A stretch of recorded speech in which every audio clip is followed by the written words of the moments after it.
उम्र बढ़ाने वाला पेड़। एक समय की बात है जब बादशाह अकबर का परचम पूरे विश्व में फैलने लगा था।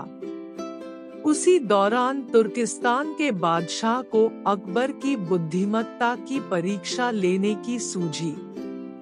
तुर्किस्तान के बादशाह ने अपने दूत को संदेश पत्र देकर कुछ सिपाहियों के साथ दिल्ली रवाना किया।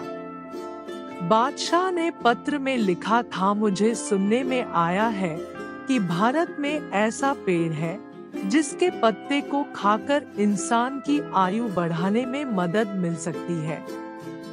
अगर यह बात सच है तो मेरे लिए उस पेड़ के कुछ पत्ते जरूर भेजें। जब अकबर ने उस पत्र को पढ़ा तो वह सोच में पड़ गए।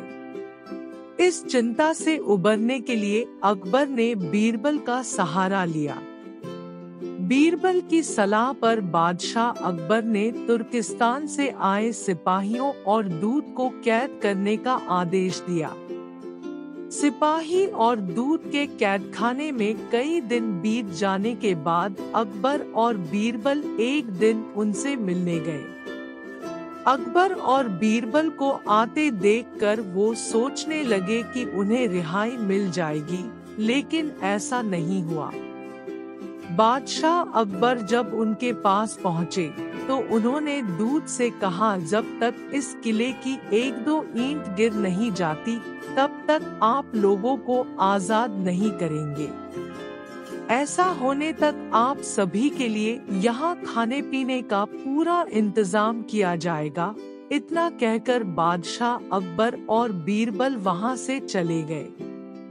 उनके जाने के बाद दूत और सिपाही कैद से निकलने के लिए उपाय सोचने लगे। जब कोई रास्ता नजर नहीं आया तो भगवान से प्रार्थना करने लगे। जल्द ही उनकी प्रार्थना रंग लाई और कुछ दिनों बाद अचानक तेज भूकंप आया और भूकंप के कारण किले का एक भाग टूटकर गिर गया।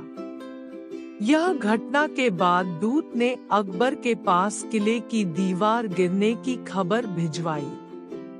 यह खबर सुनते ही बादशाह अकबर को अपना वादा याद आया और उन्होंने तुर्किस्तान के दूत व सिपाहियों को दरबार में प्रस्तुत होने का आदेश दिया।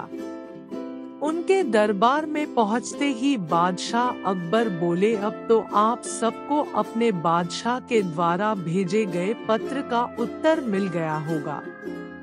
अगर अब भी आपको समझ नहीं आया है तो मैं समझा देता हूँ।